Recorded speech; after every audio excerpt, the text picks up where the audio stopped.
Hey everybody, welcome back to X's for Show. You can find us at X's for Show on all your social media. As for me, you can find me at Nico Action everywhere online. And you can find me at TK Elemental. And you can find me at Kev O'Reilly. And we are here today to do our usual TV roundup like we do every Sunday. But we're going to kick things off with kind of like a special topic, right? You know, one of the biggest things that happened in the world of entertainment this year was, of course, the dual strikes, right? Turns out if there was a third one, entertainment would have to be out this inning.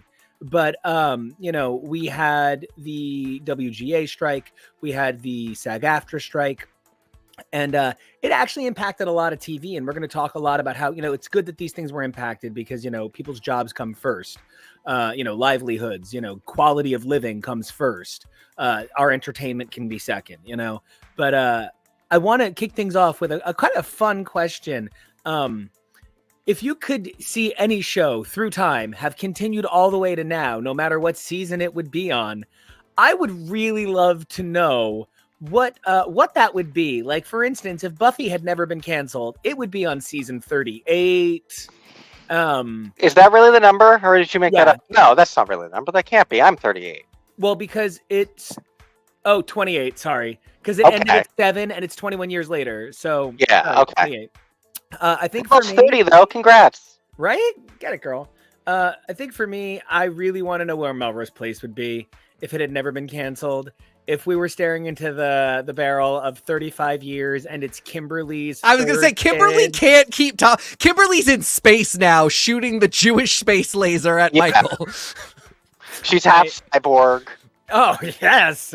And Michael's still getting it. So, 100%.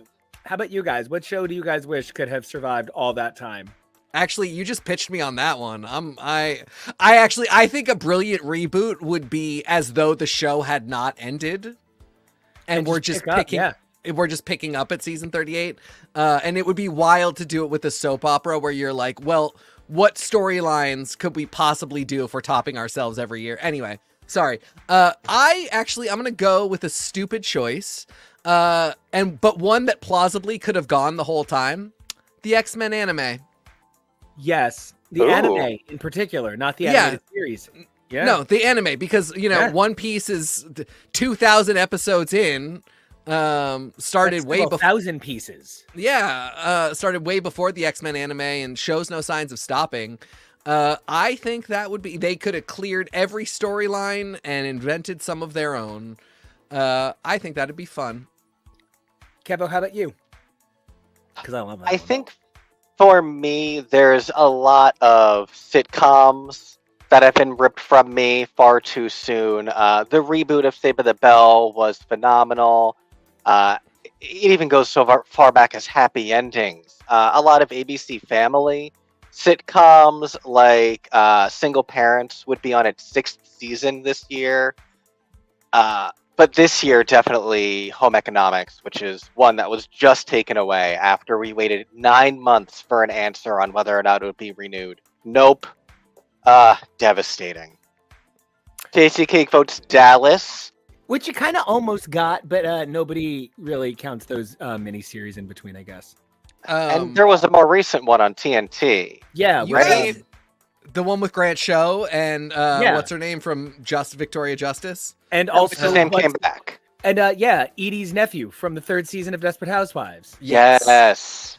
You guys hate it, but I would have liked to see Great News get more seasons. I just thought that Great News was sort of like 30 Rock, the new class. Yeah. But my problem with it, just to kind of make a point, one of the things that 30 Rock starts with is Liz Lemon is capable and is held down by everyone around her. And by the end, Liz Lemon is the problem. Right. Great News is what if everyone's a Liz Lemon when she's a problem mixed with some Jenna.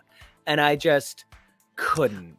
My only thing is, at least they didn't tank the characters like that, because you do make a valid point about the 30 Rock starts with some humor of but she is amazing. She just hasn't figured it all out yet, but with this mentor, she will, and she will become Lorne Michaels. And then she never does. She ends the show with TGS being basically in a worse place. Everybody else is doing better. Jenna got America's Got Singing. It's Tracy, Leminism.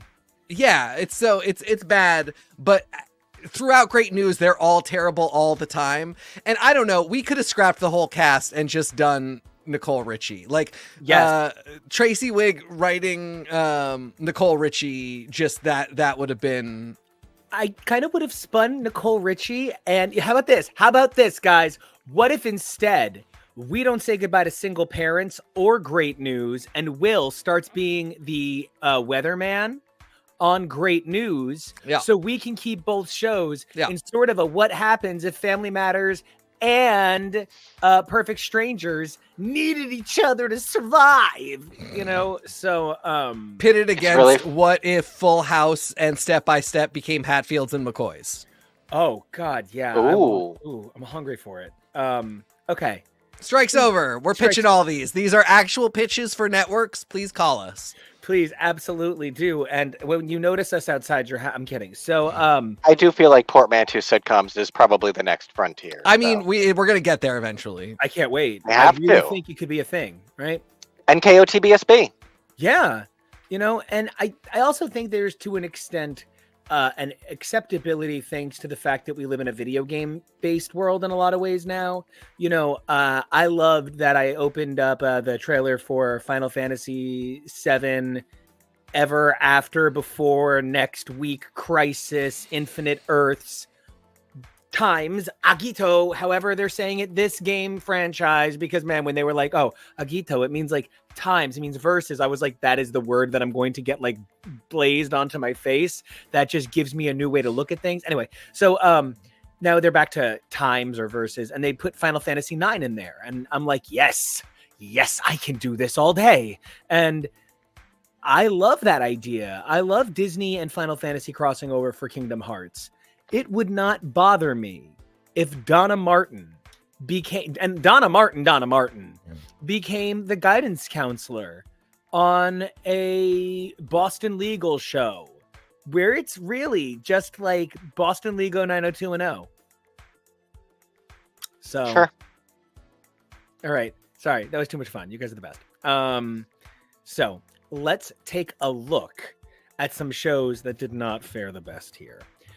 So the strike is over. I'm really excited to see that with the strike having ended, we're moving toward a place where we can kind of get back to getting these amazing actors, these writers, these creatives work, right? And that's what they wanted. They wanted to be able to support their families on these jobs, right?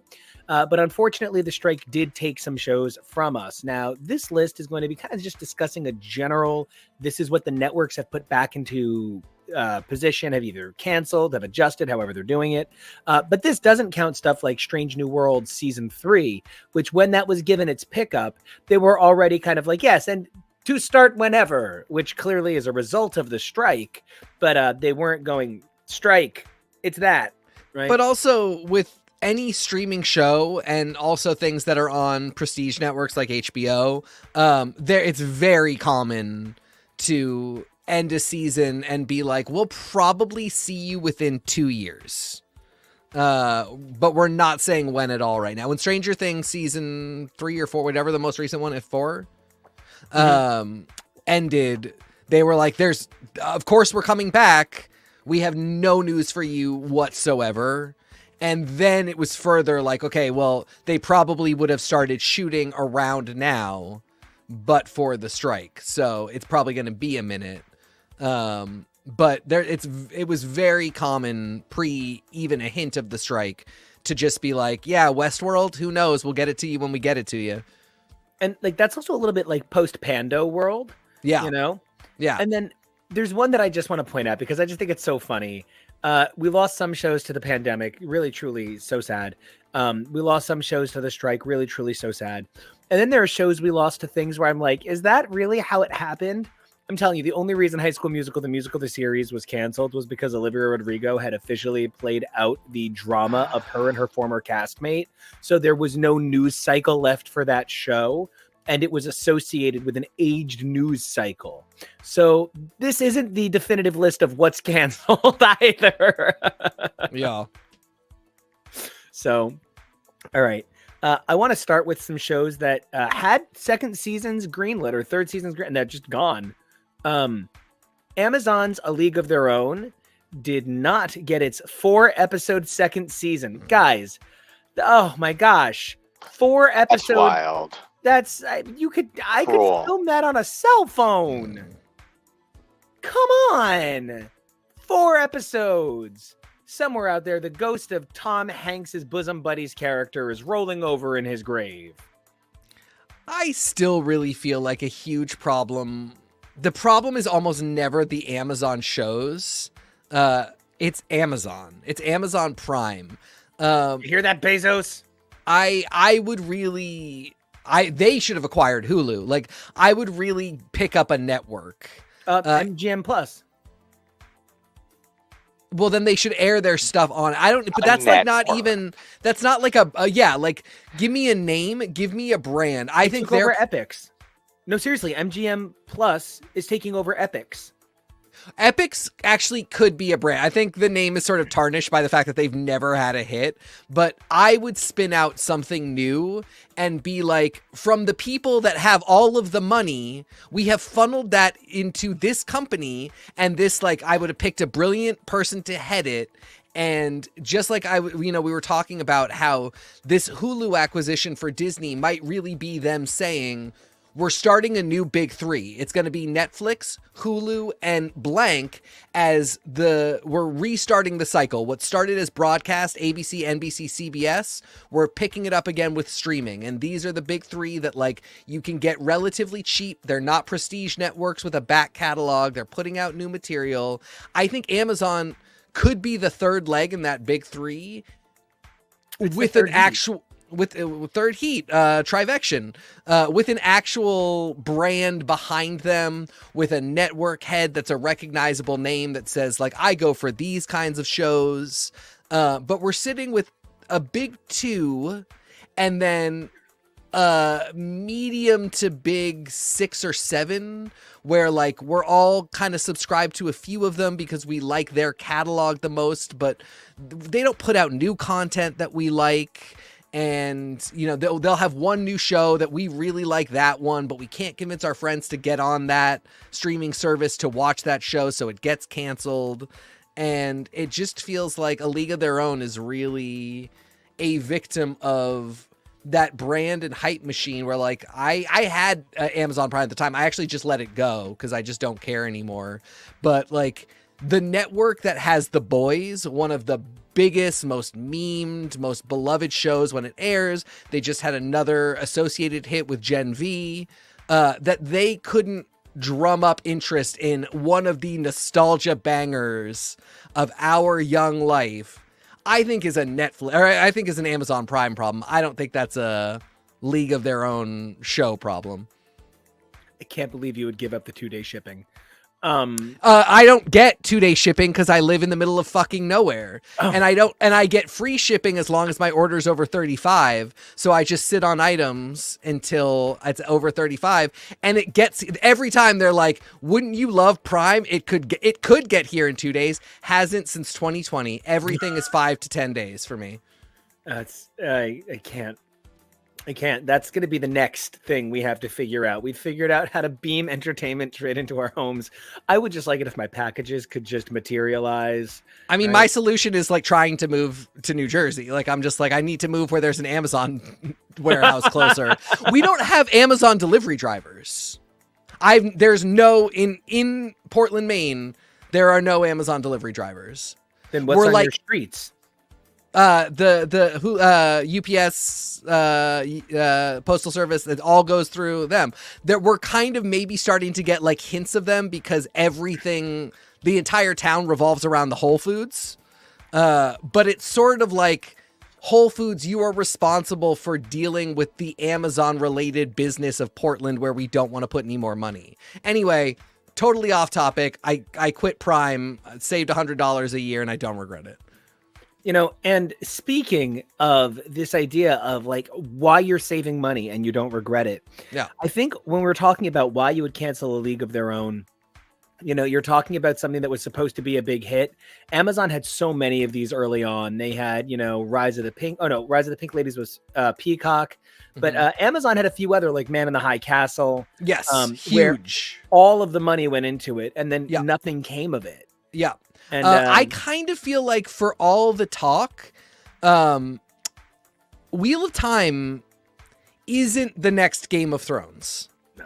And I do think it is because Amazon Prime is not HBO. It's not TV. It's Amazon Prime. So, and then the balance of it is I had never even fucking heard of The Peripheral for it to be canceled. So, I don't know what The Peripheral is. It's not Reacher, I guess. It's Caprica. Oh, The Peripheral is the Caprica glasses. It's the metaverse. Okay, but everybody's much hornier. Huh? Yeah.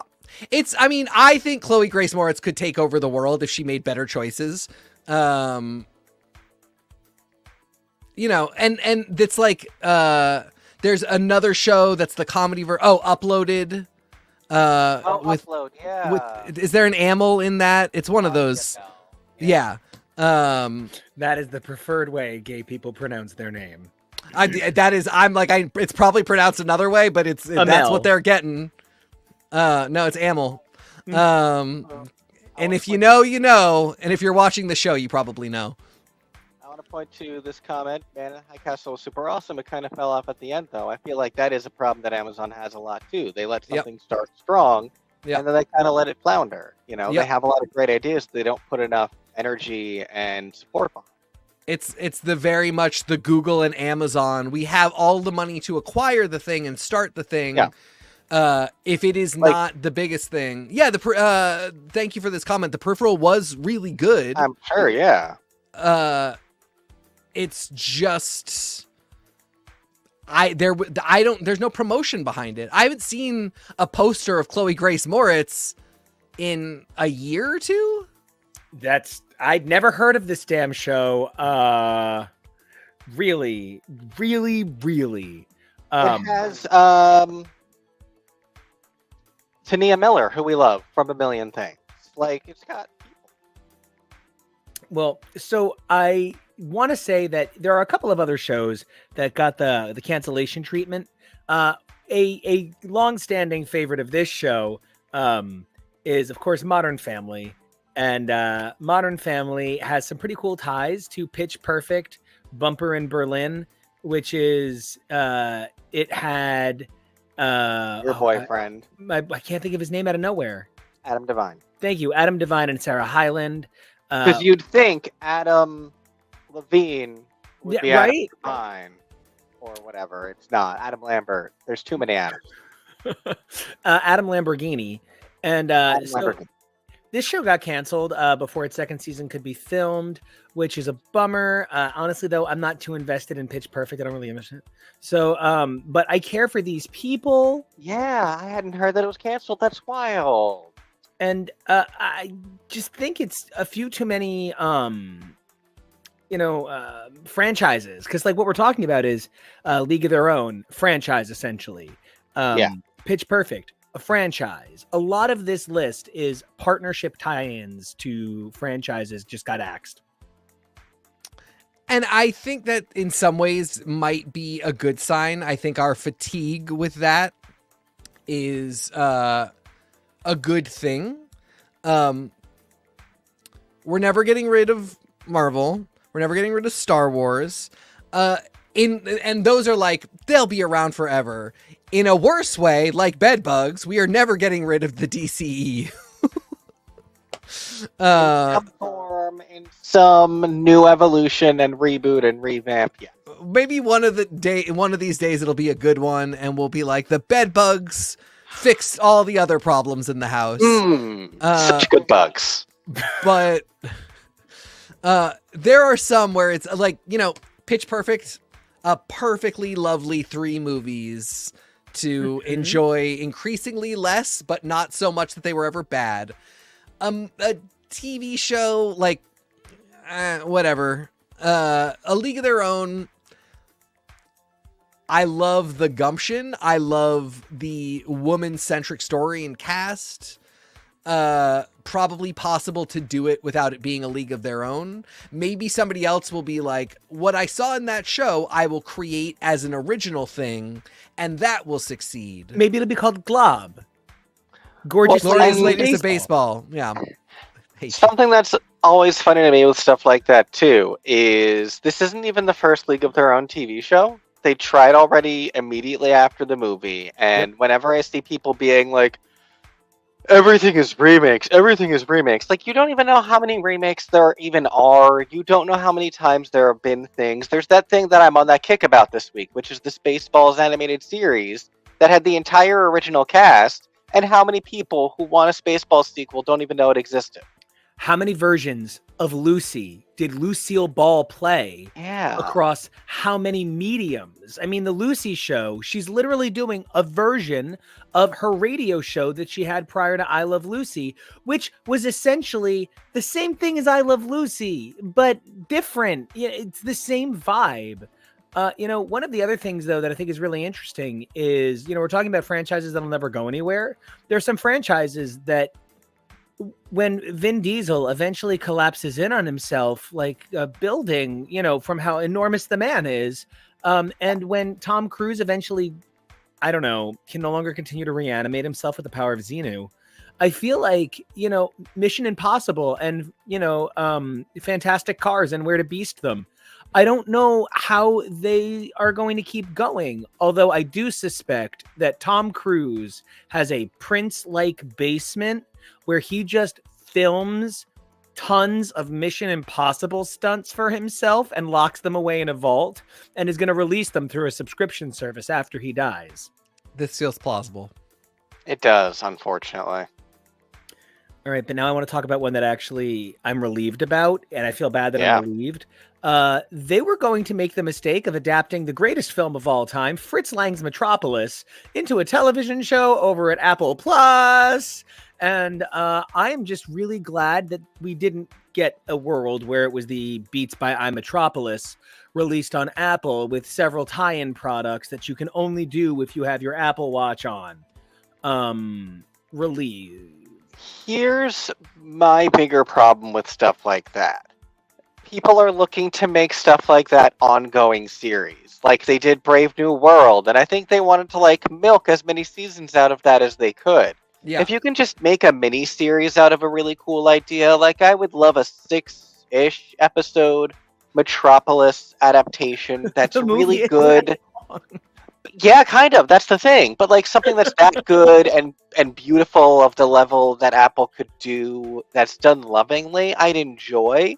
But I don't want someone to try and make Metropolis the series and here's our mythology and all of that. No. Just make the story. I mean, there's also a point at which some of the, Metropolis, Cabinet of Dr. Caligari, Nosferatu are so old, they're essentially myths and legends. You can you don't need to be we've acquired the rights to and adapted Metropolis.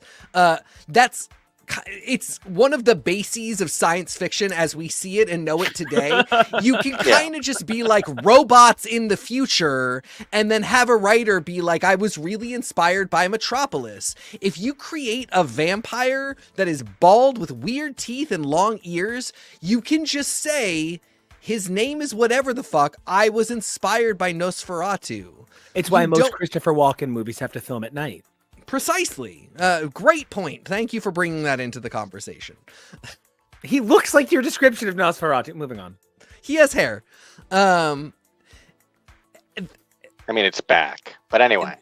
But yeah, no, I really get what you're saying. If you want, I feel, I still feel like if you want to make an adaptation of Metropolis, then make an adaptation of Metropolis. But like with what you're saying, if you want to make just a TV show that has robots that's kind of steampunk, you don't need to turn Metropolis into that. You can just make that and be Gothamopolis. And you can say inspired by this. It's literally public domain. And I just want to post this comment by Tasty Cake. I never watched Watchmen, so I'm not sure.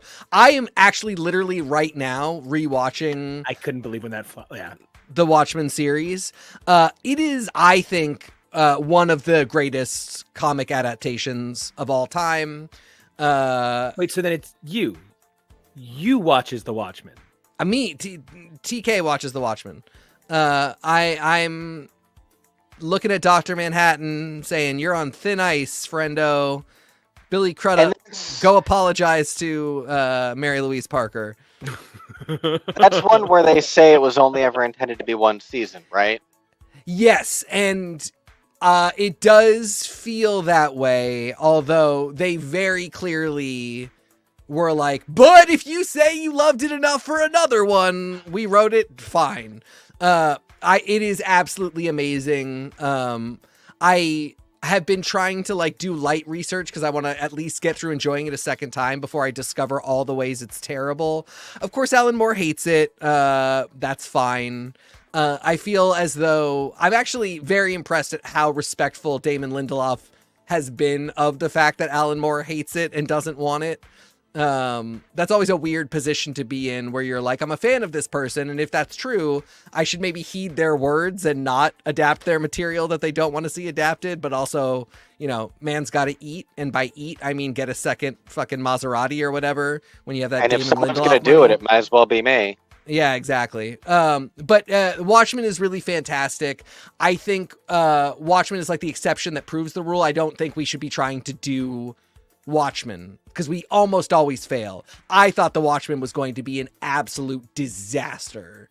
And the fact that like I was kind of in right from the beginning was really, it sticks in my mind as from the past 10 years, a high point. Well, nice. And it stars Regina King, right? Yes. And it's a sequel essentially to Watchmen. Yes, right? It is. Yeah. Well, and so I just want to point out that for those keeping track at home, that means Regina King is the queen of sequels with Legally Blonde 2, Miss Congeniality 2, and Watchmen again. So Watching More Men. Watching More Men. I am very excited to watch it. It's definitely on my list.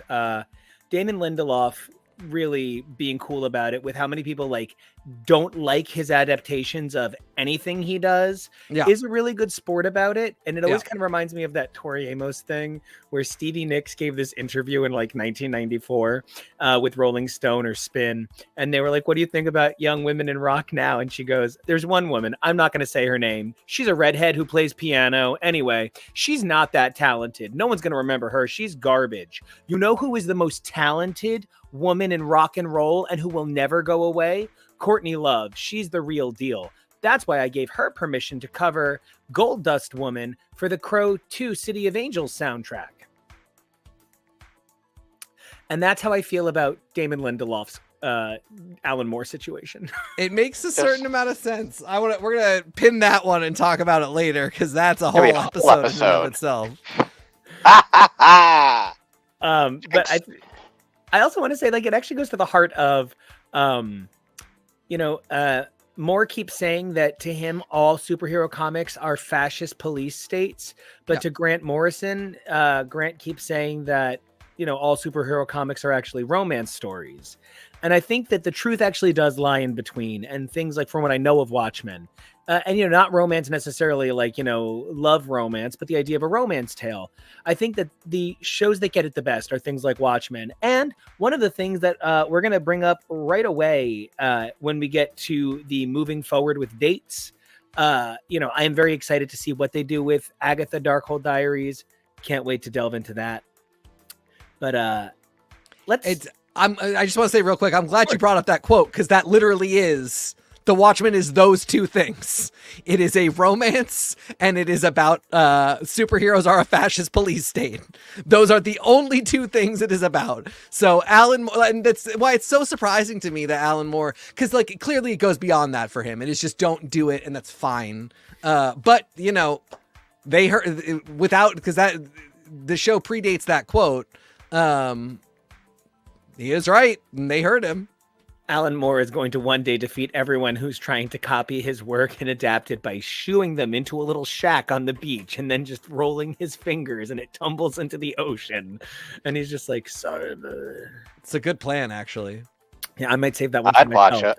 Yeah, Alan, don't steal that. You can't adapt my plan. I wonder if they're ever going to take Alan Moore's like sort of craggy, very polygonal CGI face, and they're going to do like a Alan Moore remastered. And yeah, they absolutely will. Some horrible thing will happen with rights to people's likenesses, and some absolute asshole will be like, I know he said he hates all this stuff and would never want it, but I personally feel grandpa?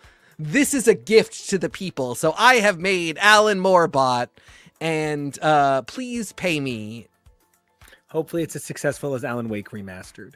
So the the line that we now have to get to is the shows that currently, even if they are, even if the creators, the producers are working on it, the networks haven't given them the go ahead for dates yet. So and this list, the way things move, the speed of this stuff. Hey mom, I love you. Right? Original Queen MILF. Obviously, I mean the woman on the left, frankly. Is that? I don't believe in your commitment to Sparkle Motion on the right. I believe it is. Oh my god, I love her so much. She actually looks more to me like the mom from Game of Thrones. It is definitely not the mom from Game of Thrones. Anyway, continue. So I really do think that one of the things that is so complicated about the moving pieces of television is until there's a date, it's not happening. And kind of, sort of, even then, sometimes, even when there's a date, Heathers was produced. Speaking of shows that were tie-ins to franchises, Heathers, like 9 episodes were filmed and then were shelved. And I think it ultimately did air or get released in some form. It did.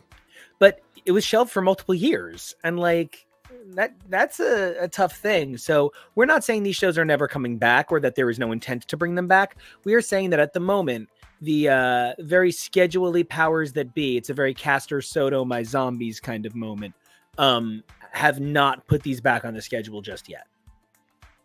So hey there, mom. So Abbott Elementary is sort of the critical darling of the ABC lineup right now. The numbers aren't really always that amazing. I think it's a little bit more hit or miss than the critics always say. I think the great episodes are A+. Don't get me wrong.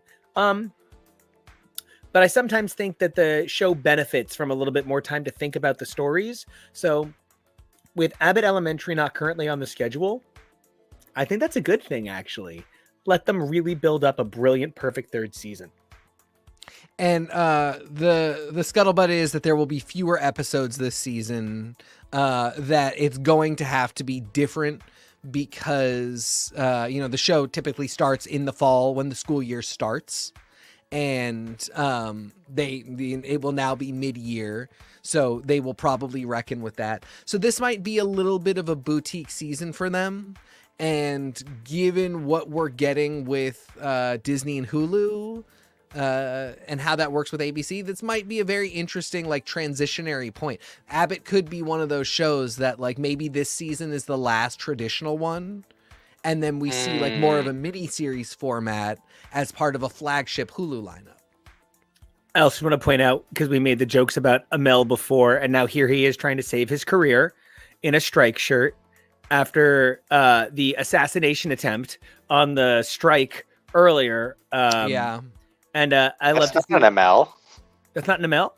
No, it's just some guy. That's just a dude. That looks like an Amel to me. I see where you're coming from. I thought it too until Kevo said something. I was like, well, I guess he's right. I also thought that was Gene Smart let him near her. behind them. Is it just one of them that is terrible?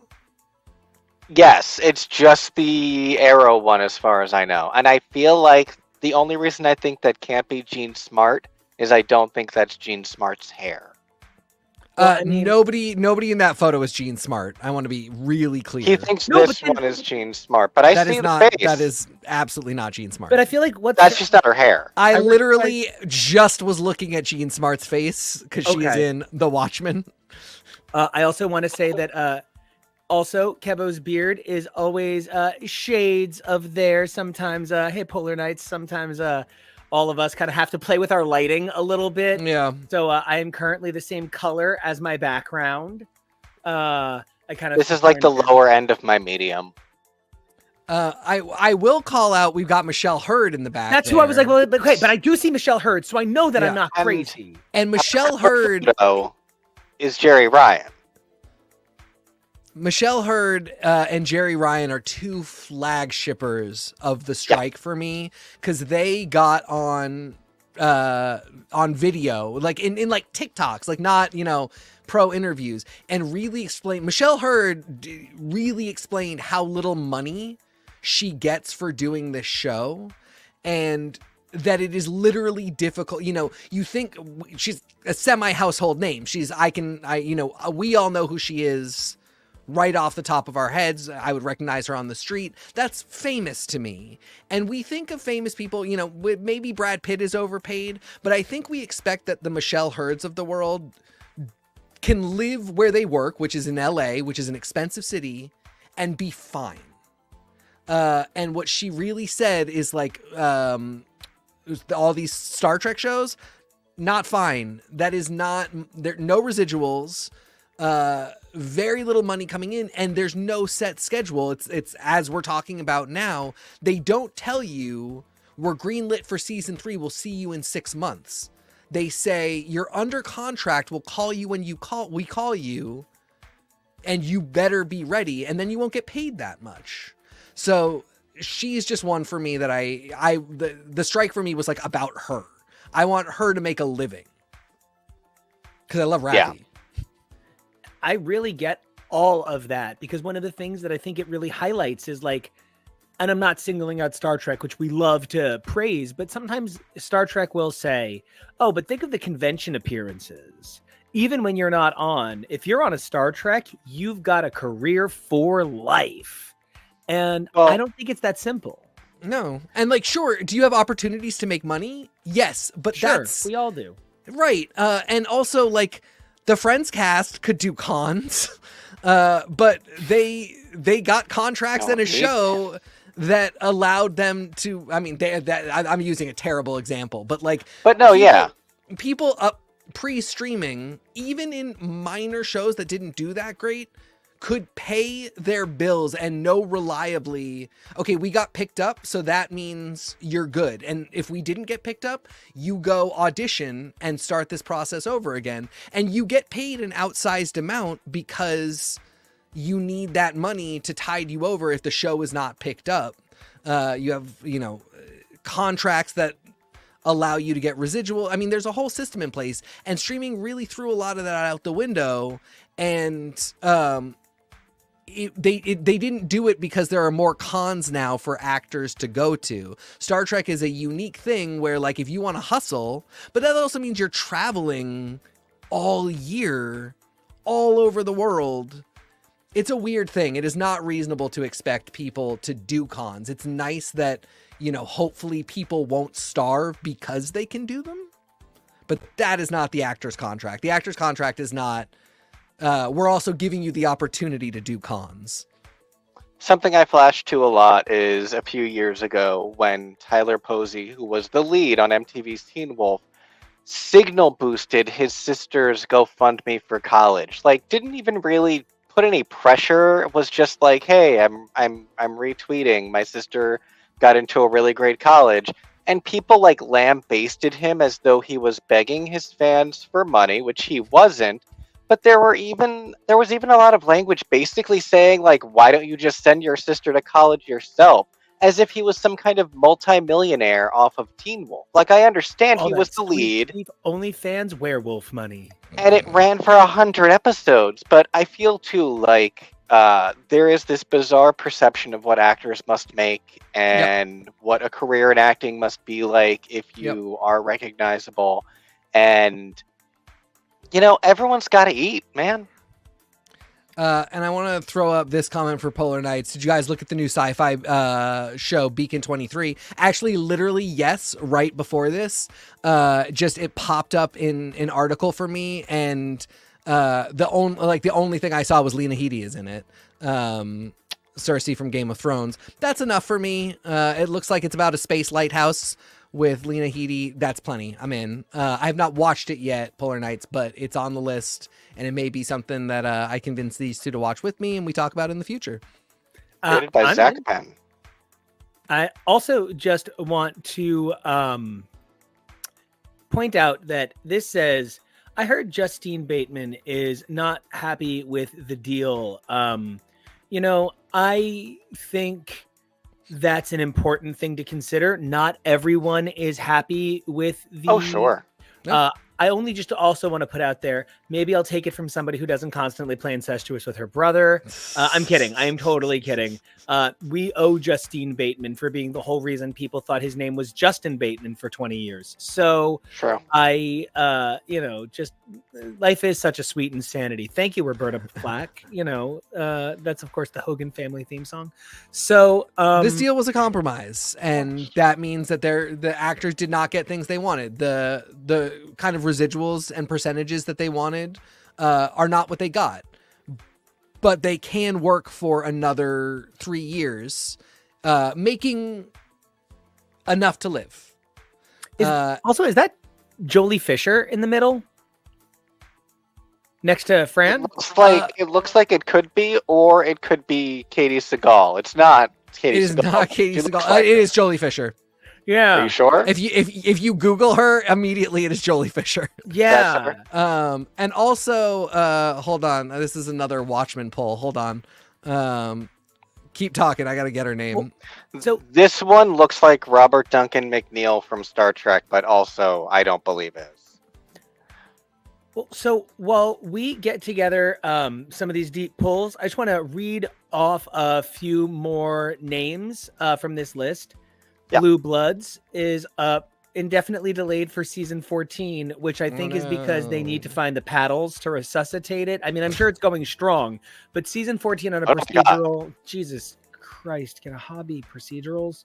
The Boys continues its domination of the gaming and song market.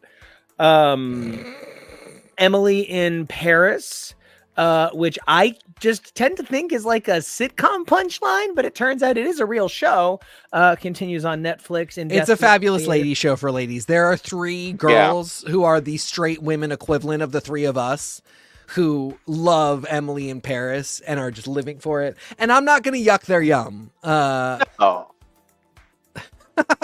Polar Nights. I'm not even going to read that one out loud. I'm just going to save that one in my heart and love it forever. And real quick, just to throw it out there, bottom left, the blonde, is Frances Fisher, another Watchmen alum, a great character actor. Her list of credits is absolutely enormous. You've absolutely seen her in stuff. But just, really important people that make the shows that you love but are not the famous people that you know from those shows. Are the ones who benefit from this. This is a woman who very clearly goes on a lot of those streaming shows that really don't make her enough to live a year of life. And I hope life is better for her with this deal. And the other thing that it brings up is that we actually don't know who some of these people are by looking at them. We assume some of them, like I actually think the woman in the back, I believe is the woman who co-created the show we loved on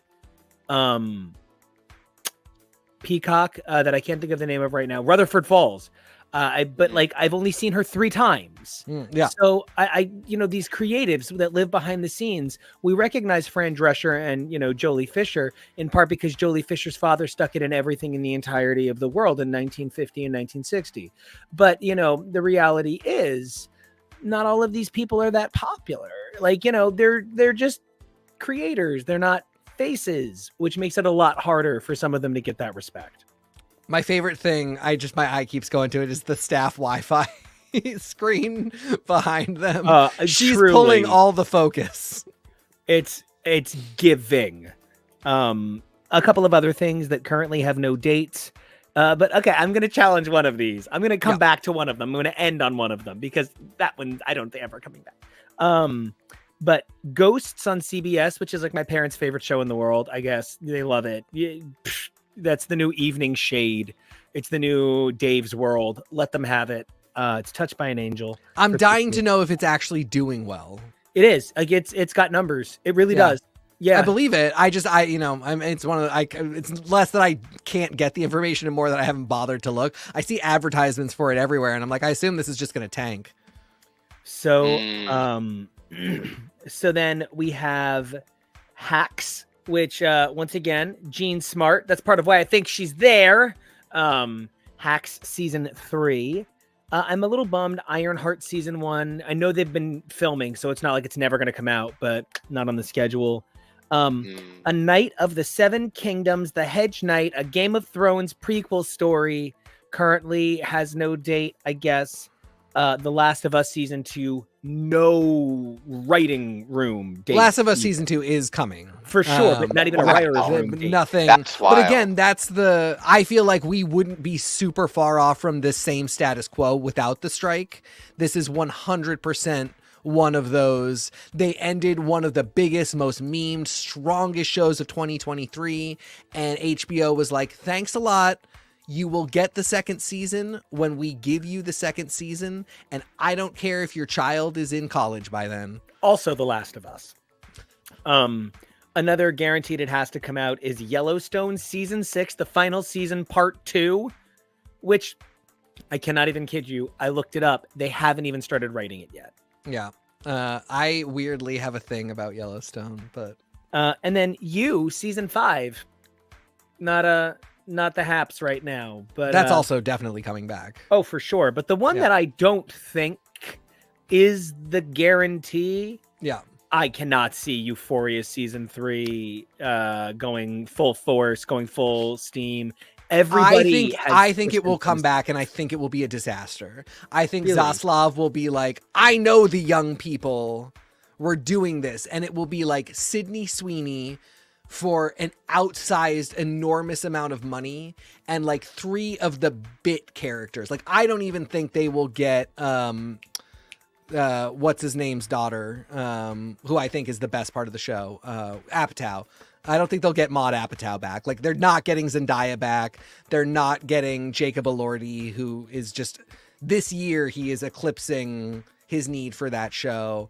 But I only think that might be why Zaslav is the one to be like, no, we actually don't like any of the creators anymore, and we can't get back half the cast. This is the coin toss. Are they betting? Are they betting on horny teen to early 20s brand that is already established, and fingers crossed we can make something work? Or do we just start something new? This a, let's not fall into the sunk cost fallacy. We got 2 good seasons, we're out. My guess is they will make the 3rd attempt. I think it will be a ill-advised choice, but I do think they're going to do it. But you're right. As of right now, complete and utter coin toss. Not a script written, not a single person contracted. Most of the big ones clearly not coming back. Big shrug. I mean, I think everybody really thought what was going to happen was immediately after this one, they were going to somehow convince Tom Holland to come on for a guest appearance in season 3 that would like change the game. And I think if Zendaya is on a phone call in the 3rd season, that would be a miracle.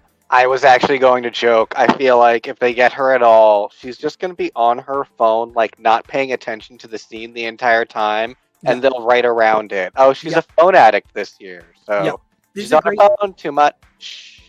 I think that's a great way they could even, we were saying earlier, portmanteau shows, Euphoric Idol. Just put it all together, burn off the Idol, the Weeknd's disaster show. From the same creators, also on HBO. You're saying like Euphoria plus American Idol. Yeah, so, that's also what I thought. The Idol was such an enormous money loser for HBO in literally every part of the world that the production company associated is kind of on thin ice. I think the better choice might be Duneforia. Ooh, okay. Ooh. Yeah. Because Dude's already got Yellowstone some Euphoria? fantastic drug culture. Polar Nights, Euphoria. Yellowstone is, I am very entertained by Yellowstone. I won't go so far as to say it's a good show. I think it's sometimes a little problematic, but I do be watching it. Boy, do I ever. I also think the question of Touched by an Angel, I have to ask, is that a gay show? See, that proves Dudeuphoria has an audience looking for something to watch. Yeah. A bunch of dude angels doing stuff. There you go. And I really used to get so confused because one of the writers for Dead Like Me, or the creator of Dead Like Me, actually had written for Touched by an Angel at one point. So, and it's actually why he did not continue writing for Touched by an Angel. His ideas were a little too based on Death Rides In on a Pale Horse. Yeah. And they did not want him there. But that's where a lot of the myth arc stuff for Touched by an Angel that they suddenly dropped came from. Yeah. Valerie Burt and Ernie said no. Valerie Burt. I think this one was Roma Downey. Yes. I think Roma Downey. Touched by an Angel is Della Reese, right? And Roma Downey. Both of them. They're the co-leads. Okay. I was going to say you could do it with gay people and have Latrice Royale play Della Reese like she did in that Snatch game from All Stars. Valerie Bertinelli played Gloria as a main character in seasons 8 and 9 of Touched by an Angel. Did she replace Roma Downey? No, she didn't replace anyone. She just got added. Wow, that's wild. What about portmanteau actors like Roma Downey Jr.? I need you to know that is, oh my God, Thomas Jane Curtin. So, a quick list of some shows. Man, we are too gene smart for our own good. A quick list of some shows that are coming back. They got dates. I didn't bother writing down the dates because Google, but one of them absolutely doesn't have a date, but continue. Which one doesn't have a date? We talked about it. Like, go.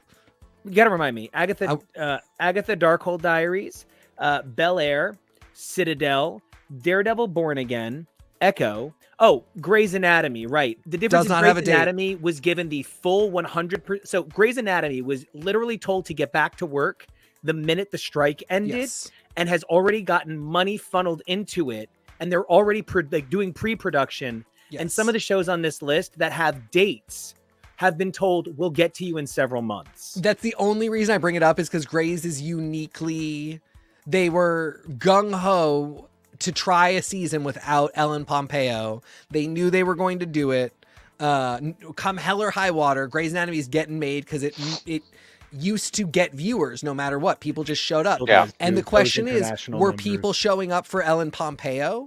Or is it just the draw of this stupid medical drama? And this is why this is the season we have to find out. Because if it's now they have built in the fact that people are going to be ravenous for new television and new Greys. And I think that's bad for them because I think ultimately I think it doesn't work without Ellen Pompeo. I really did not enjoy the rest of the season without her.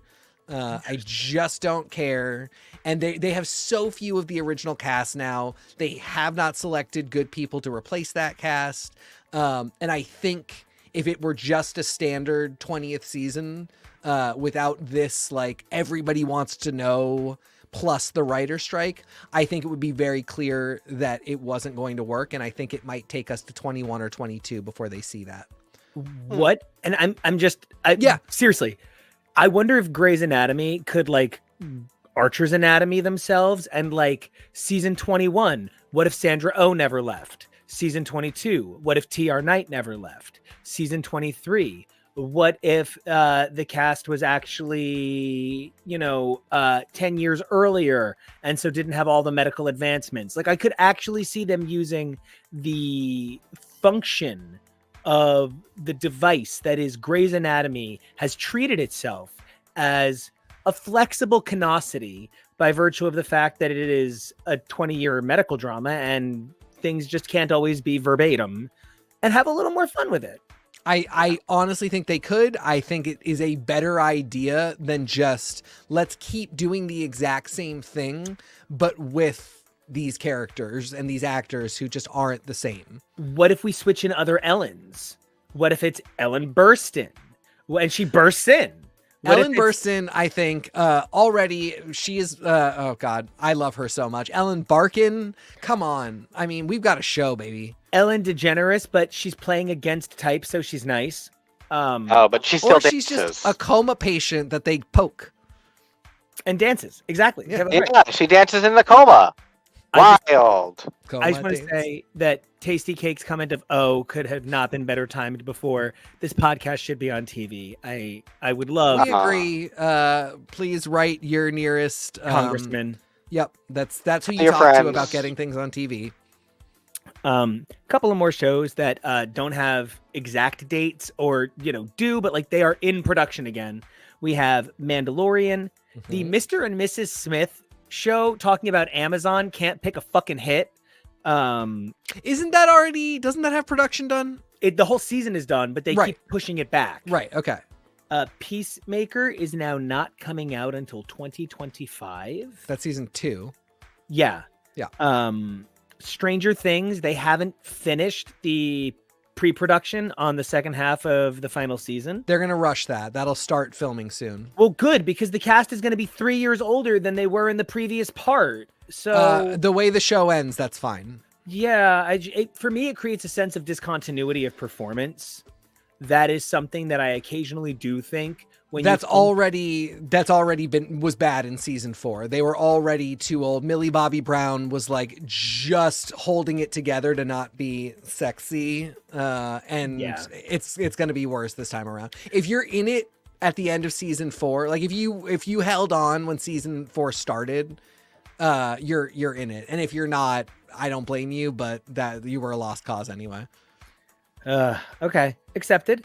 Also, True Detective Wednesday, which I have a lot of things to say about Wednesday. One of the reasons we had to have the goddamn strike was the lead actress from Wednesday literally saying that writers on TV shows are a joke, and meme culture literally calling writers idiots full time. Definitely one of those moments that every member of the WGA strike was like, we get treated like Wednesday. That is what happens to us. And you want to know why we're mad? Because literally the people we write for call us stupid and change our words. And so Wednesday going back to the writer's room the minute the strike ended, interesting moment for Netflix. I think they did the right thing there, putting the writers back to work right away after they were literally made a punching bag by their lead star. I think it's a tough one. I think Jenna Ortega will someday be a 35-year-old woman. And either one of two things will happen. Hollywood will ruin her as it does so many people. She will have no sense of perspective. And she will be like, God, how brave I was as a young girl to say what I said. Or she will be like, God, we all say stupid things. Because, I think a big thing that she was saying is writers often work by mandate, by production mandate and executive mandate, and write characters in a way that doesn't work. And you, somebody who plays the character, might have suggestions and might be able to really positively affect things. And I think somebody who really commits to a character can absolutely do that. And, to relate a tale of like, I felt something in the script that didn't work. So I shut down production on the show until I got my way. So I gave my own input. That's a really nice thing to say. I do agree, but she literally treated it as a punchline. Yeah. Yes, I agree with you. People say stupid things when they're young, but I need to hear the words "I'm sorry." Because I don't think she wants anybody going into the show after the fact digitally editing her acting and voice. Yes, and that's for me the one. Yeah. Like that's literally what she really just as a writer. I was like, yeah, and I liked you. Why? So still one of those things kid, I want to give her a second chance. I liked you. Why? Did I really even know you that well? And she's not done for me. I'm not done with her forever. No. I think she's a great actress still, but I think the thing for me is you were part of a movement and a moment, and someday we're gonna say, just to bring her up again, the big thing isn't that Olivia Rodrigo ended High School Musical, the series. It's that she turned young men getting mental health help into a punchline. And literally, I have heard people say, "Oh no, I would never get therapy now." People, that's a joke. That's literally a punchline now. You make fun of people who get therapy. You don't admit that. And like, I don't know if they're connected, but it's a general sentiment in the air that's not a great thing. So I don't think she should be sorry about, ending a TV show, maybe about some of the rhetoric that emerged from the things she said. It's like we hold, what's his name? Seth MacFarlane, for that young lady who was like, I was terrorized by that gif from Family Guy. There's an actress. I think it actually might even be Chloe Grace Moretz, where they make fun of her legs. And yes. She was like, that gave me a body dysmorphia complex. And so, like, because she was literally, like, people would send it to her every single day and be like, LOL, look at you.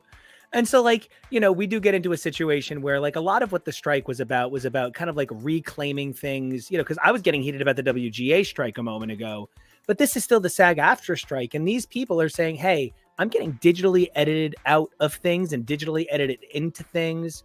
It really is. There it is. Yeah. It really is about that way that I think there's a responsibility when this medium, television, has so much power. I think there is a lot to be said for how we need to run the ship better. And I certainly don't blame a young woman. I think I blame the media for sensationalizing it the way they did and making it the headline that it's funny to laugh at writers. Because the number of people who think that the actors write the show is amazing still. We write the story at Ava Longoria. That was a chant during the last writer's strike. Anyway. Yeah. Guys, so then that's my question. Oh, I missed 3 from the end of the list. 2 from the end of the list. White Lotus, which I know is getting the 3rd season. And I know there's some like real, you're either a season 1 person or a season 2 person. Evidently, there's like, that is a stupid thing. If people are making that a thing, they're wrong. I felt very much like the reaction was either you loved season 2 or you hated it with a fiery passion. There did not seem to be much critical rhetoric in between. And then, of course, X-Men 97. We should have seen X-Men 97 for what it is. A signal that Marvel was moving the X-Men back to a recognizable status quo. But I would also point out that they're going in on X-Men right now, so And Feige just had a quote about X-Men 97 and how we might see it soon. Who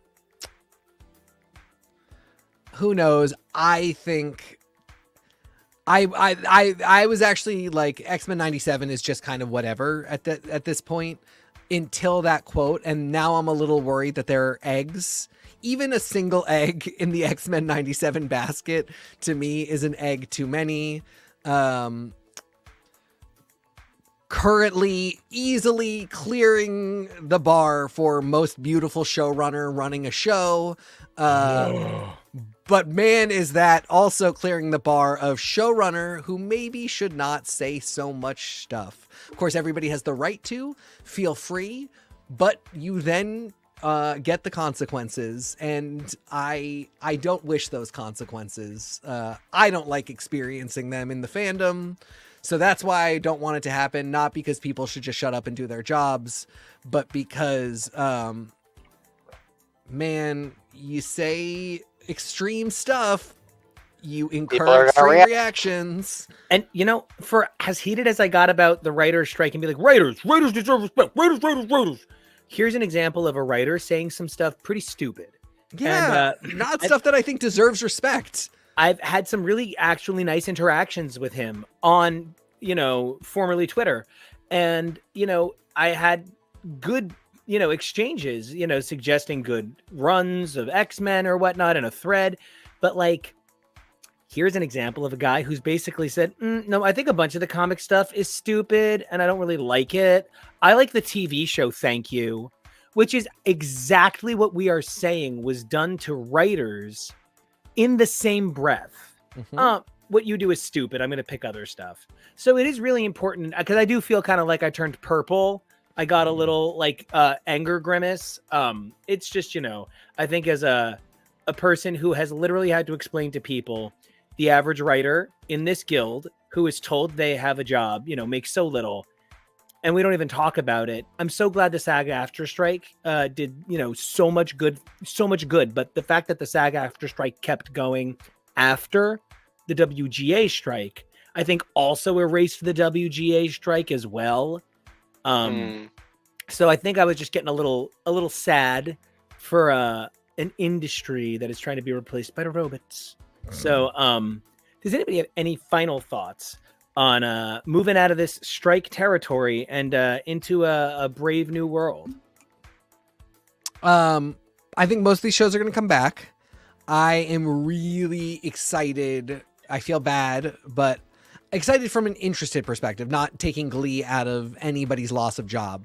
One of them, a random one, I'm not saying a specific one random one is not going to come back, and it's going to be a surprise. And I'm really curious, just because those are indicators of what's going on in the world, what people are feeling, how they're, how executives are vibing on the properties that are out there. One of these things won't make it back for a certain reason. And I think it's important to know what. I agree. I think, the sort of fascination of what we expect versus what we get.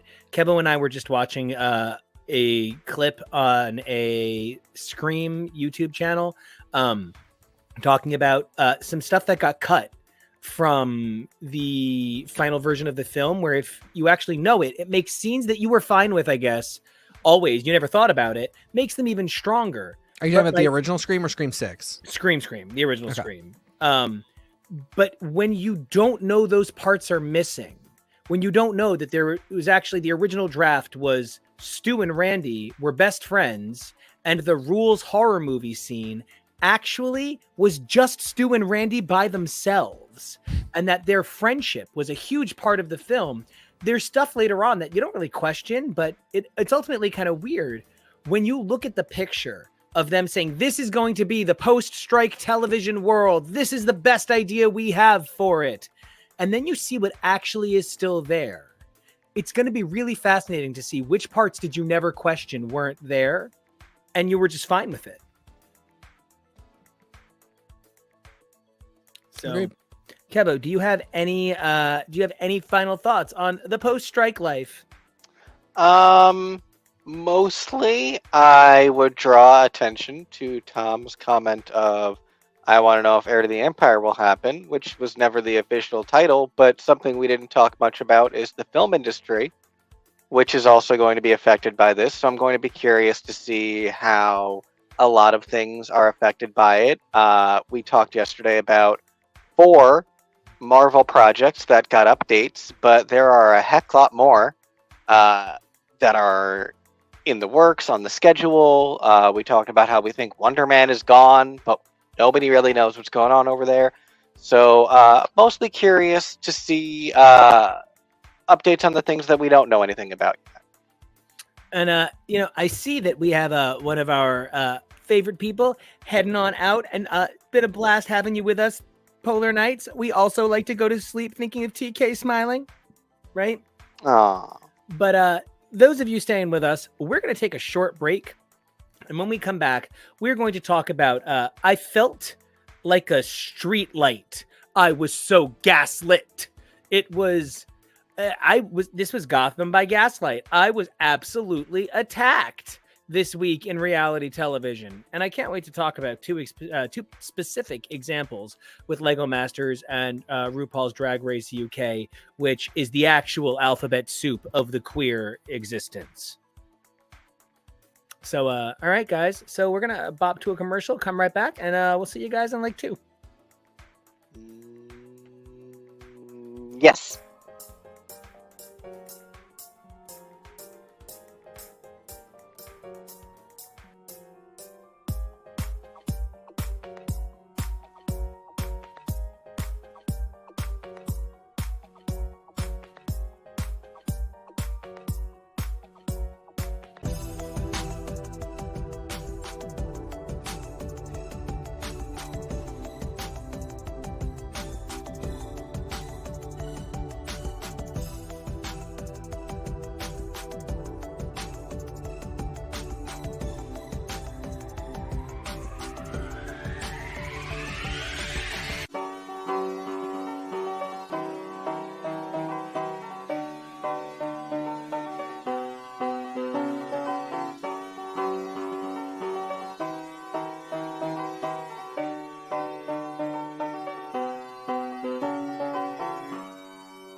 Hey, everybody. Welcome back to X's for Show. I love getting to do this show, and I also really love getting to share my music with the world.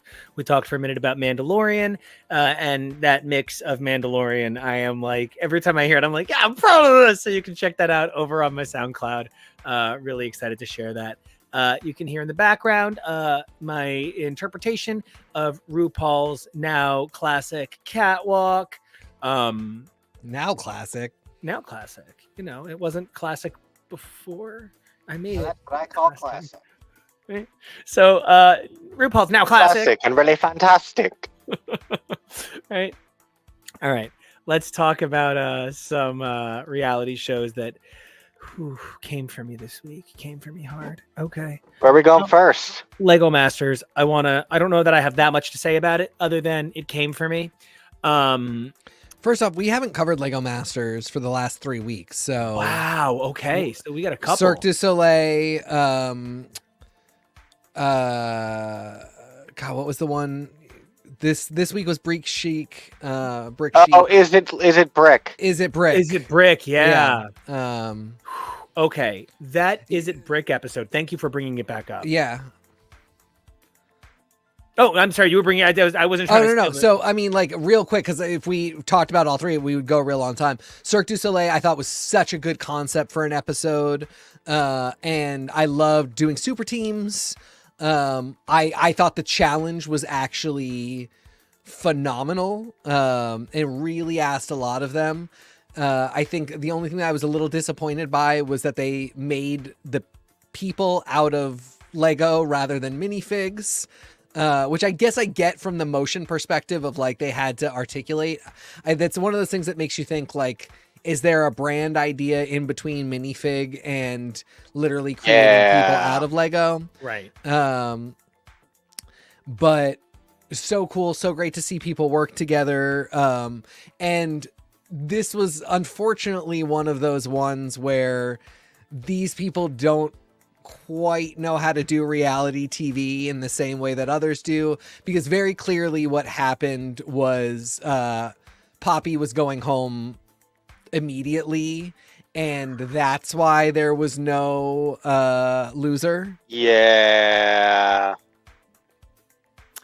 And Poppy going home, I want to not think it's that, this poor man who gave so much to be here with his grandson and have a good time. I don't want to think it's that he got, like, desperately ill.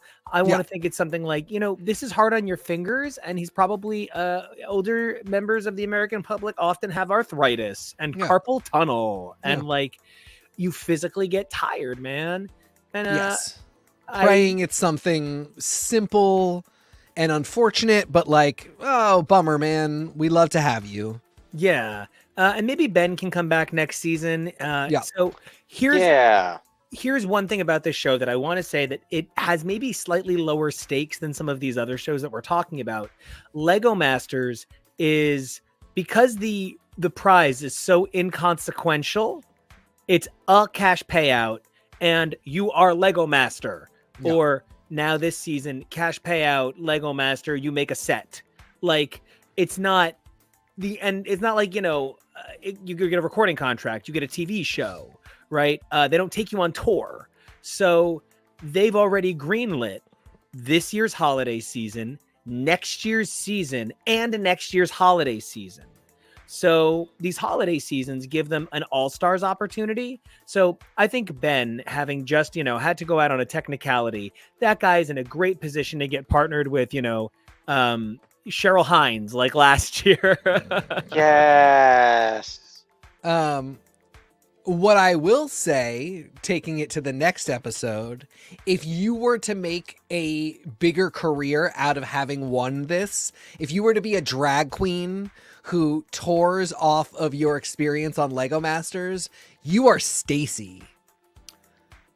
Because I had to look Stacy up, because I did watch that season, but I just kind of forgot. Like, Mama's looking. For one thing, to show up serving cunt like that to the Lego Masters in a gown. And then I looked her up, and like, she is, when I say not all influencers are the soul sucking worst. this is who I'm talking about. This is somebody who lives in online spaces and fandom spaces. And, you know, she is an actor who does fan films. She's been Harley Quinn.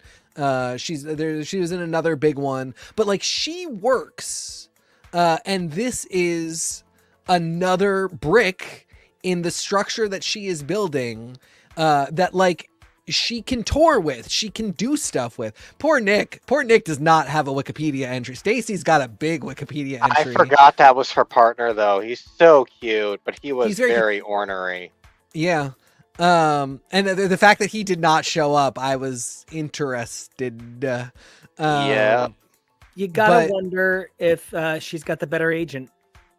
Yeah, I do wonder that. I actually just think she maybe has the better hustle and the better, like, you guys need somebody on, you know, she's the one calling her producer saying, I am available. Should you need anyone? Do you need the previous winner to give the crown to the next one? I am there.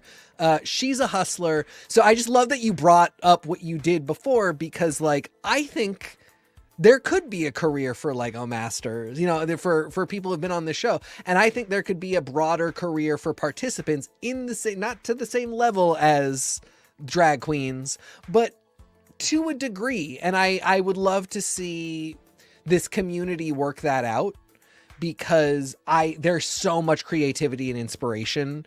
And I think these last 3 challenges, this has been a not great start to a season for me. I really almost was like, hey guys, I will check up on what happens, but I can't watch this. It's not engaging to me. And I didn't do that and realized we were behind, watched the last 3, and I was like, fully, these are great episodes. This is what I remember loving from the last seasons, being excited about, and sort of hitting a like, was not excited when this started, but we're back. Honestly, he's killing it for me. I know you guys love him. Will Arnett? Yeah. I like Will Arnett. I enjoy him as the host of this. He owns a lot of the game shows I like. Yeah, I'm not enjoying him this season. He is just bugging me. I feel bad. Yeah, I do too. Because again, I feel like I've liked him in other seasons, and we watch so much and we do so much that I have not. Maybe for the finale or something, we can do a bigger Lego Masters episode, and I will sit and rewatch a bunch of old stuff and just like check those feelings again. But I feel like that was another big disconnect for me, was feeling like watching it with you guys being like, because when you said it, when you pitched the show to me and watching it, I was like, Will Arnett and Legos. I mean, I get that he is Batman, but I don't really see it. And then we watched it and I was like, oh, I really kind of enjoy him. He is fun. And then this was the first time I was watching it, not at your place, you guys saying we should watch it. This is like, sit down and voluntarily watch it myself. And he wasn't hitting it for me. Those first few cast, teams that left really weren't hitting it for me. The challenges really weren't. And it really was a bit tough. And these last 3, Will's still not great to me, but the rest of the show is really hitting it. Really has been fun to watch these last 3 episodes. And I just want to add to that. I feel like they're trying to make the hosts here have a little too much story. Like, everything is about how Will is the host, and it's Will's office or Will's boat or, Will's secret gay life. And then you've got Amy and Jamie, who Amy is always like, builders, I'm going to miss you. And like, I love her. I think she's like the heart and soul of this show. And then you've got Jamie, who, when they make him say his one line each season, it's just like, builders, you have 3 minutes remaining. But when you don't have him do that, when you have him just talk about what he knows to do, he's great. He's amazing. Both of them are. Yeah. The staging this season is what's rough. Yeah. But great partnership with Cirque du Soleil. Huge bummer that Mikey Day wasn't there. Kevo, you seem so far away. Mikey. You seem very far away. Your mic is. I didn't talk to it. Oh, there you go. There you go. Now you're Okay. back. But just for the cake one, right, Mikey Day? Yeah. Is it brick? I really thought we were getting is it cake? That one was also really weirdly disappointing because, like, half of the things, like, it helped that the judge was from a distance, but most of those things I was like, that's brick. That's obviously brick. You can't help with some of it. It really had to involve, like, putting a strobe light right in front of her because it really felt like, how can you not, like, I even thought ultimately, wow, that rug is impressive, but I've never seen a rug with geometric squaring. Why would she not just be on to guest judge? Why did the hook have to be she's actually going to guess, is it brick? Because that chair very clearly wasn't brick. The rug very clearly was brick. Those other items, as you mentioned, like maybe she was at a distance enough that, like, take your contacts out, lady. But like, the only way the rug got away with it is because no one would have thought to look at the floor. Like, I think she just didn't think it was an option. That's what I got. The impression. Why would you even look at the floor? But just come back and guest judge. Come back and do a Raven style walkthrough of the workroom. There were so many ways. I was so excited to see her, and just what presence.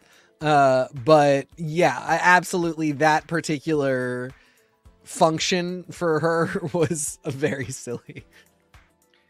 And then we get to this week where... Sorry, okay.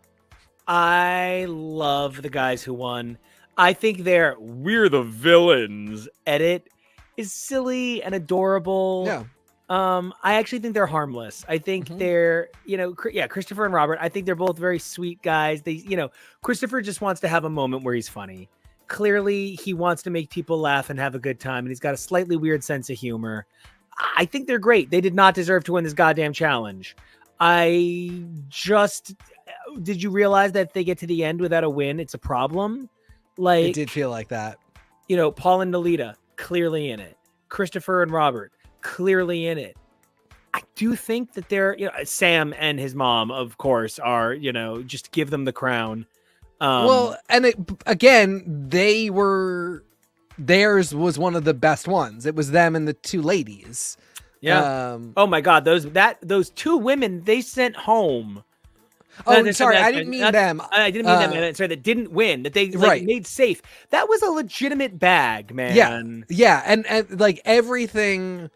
This is when you talk about gaslighting, the edit sets up that they understand. And listen, this is a thing we don't, it's not that they're women. It's that they are consumers of handbags and bags, and that it turns out they build a certain way. They have a certain knowledge of brick that they knew specifically the good ones to use to pair with.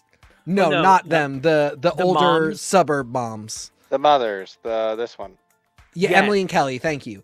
They knew the brick to use and how to design a bag, and they made a bag, and the edit tells you that they're nailing it, and the edit on the photo shoot tells you they're nailing it, and then their bag is objectively, as close as you can come to the word objectively, the best one. Yeah. And then they don't win. They don't even place. One of them is I thought Nalita and her brother, that was ugly. That was a bad bag. That was not worse than the other two women, their bag on wheels. I got to learn everybody's names. It's so difficult when there's two in the team. Paul and Nalita had a killer photo. They did have a killer photo. The bag was really bland and boring. It was kind of weirdly shaped, and it was not, this is, for one thing, why are they not calling it Breek chic? But it was not chic. It was a functional bag, but that was not the assignment. The assignment was make it fashion, make it a fashion bag, and theirs was just not. Well, that stupid maple leaf bag. I mean, I even liked it, but that was costume, guys. And obviously I'm coming a little Project Runway, a little Drag Race at it. And I'm like, that's costume. The project was make a bag. The project wasn't make a costume piece. Yeah. And so I did feel giving it to the guys that I like very much, that I want to see in the finale, made no sense. No, they were safe, absolutely, completely safe. And I will say that Louise and Alex deserved a closer to the bottom spot. This is one of those ones, I was actually really surprised that this isn't one of those ones where they were more clear about all of these were good, we just have to pick. Yeah. Because they tend to do that a lot on this show. But it was a beautiful design, but like they said, like clearly there were functional problems. It was obviously a bag made out of Legos. Yes. And unfortunately, like they were the standout. To me, they were the standout. It was bad ones. And then Paul and Nelita, I would have put in the bottom, but I wouldn't have kicked them. I don't think it was a good, I don't think it met the assignment. I did think the eliminated contestants did deserve to go home. And it's that thing that drives me a little crazy sometimes. If you want to know what sets just to use two people who sometimes get like compared in some ways, right? If you want to know what sets a vocalist like, Barbara Streisand apart from another like big standards vocalist like Judy Garland, because we know her as a child, we always project this childlikeness onto her. Even when that wasn't what she was going for, but she had this youthful magic. Barbara Streisand, probably objectively the better singer, but some of it just does come down to taste. Barbara Streisand always sought to be a woman in a girl's world. Even when she was young, she still presented with a maturity. Allison and Melanie really, really read like they can't wait to go meet Screech and AC Slater at the Max. It is so tough for me how these two women, I don't know if it's their personal style or that everybody's told to get a trope and run with it, but production made them seem like amateurs, and the edit did them no favors. So this was kind of their time. I think everyone take a persona and pick it. Oh, Kevin, we lost you again. I'm sorry. I definitely think part of it is persona. But, for sure. Yeah. And I think a moment where that exact thing hit for me, that it is persona with them, was when, they were asking, like, do you have modeling experience? And Melanie, or maybe it was, was like, I'm a brand ambassador. She's basically like, I'm an influencer. Like, I give out promo codes. And I was like, that's not. At least Kelly had the decency to be like, yeah, I was a model, but like I was a catalog model. Like did a lot of hand stuff. Yeah, technically I've done photo shoots, but like, no, I was not, I didn't do Fashion Week. And they were just so confidently like, yeah, I was a model. No, taking Instagram photos and having a promo code, not what we meant. Nope. Now, one of the things that I'm really excited to talk about with this last episode is sort of the way it sets up a finale. I'm ready to run to the finish line, get this kind of season over with in some ways, because we know there's a holiday. How many more do we have? I think there's 3 left. Okay. Probably. What do they eliminate? And there's probably 10. Yeah. Okay. And then get to a final 3. And then there's usually, we've been told, going to be a 4-episode holiday season. Okay. So it could have people from this season. It could have people from previous seasons. I would be shocked if it had an original contestant for only 4 episodes. Yes. But, maybe seeing Ben would be great. Like we said, maybe seeing some people from previous seasons who, like, you always want an update on these people. One of my favorite jokes is that with RuPaul's Drag Race, it's usually like, so who's gotten on estrogen? But it's either that or who's had their teeth fixed. Oh, truly, right? A bunch of these UK queens are going to need it. But one of the things about the Lego Masters kind of crew is that they're much more real people for the most part. Even the ones who clearly have agents, they're a little bit more the real people with agents. And it'll be cool to see how their lives have continued kind of probably independent of Lego Masters. And that's something that I always really love about an All Stars, even if it's 4 episodes packed into 2 weeks in December. I think that's all you need for Lego Masters. Kevo, you got any last thoughts on building it up? Nope. I'm good until the finale, probably. All right, well then it's time to tear it all down because I was so god damned mad at this episode of RuPaul Drag Race UK. Quick first, about to say, greetings back, 2-time scales. Hey there from the East Coast. Great to see from across the country. Right? Sea to shining sea. Or you could go the other way and be across the world, right? And this is she to shining she. Yeah, this is she to shining she. I hate this group of girls. I love each one of these girls. Not each one, but I love a lot of them a lot. This is a bad group. This is not a season of queens rocking it out. You know, when I think about RuPaul Drag Race season 5, that's Alaska, that's Jinx, that's, Detox, that's a lot of some of the most famous queens of all time. This is not that for the UK, and they are not okay, hun.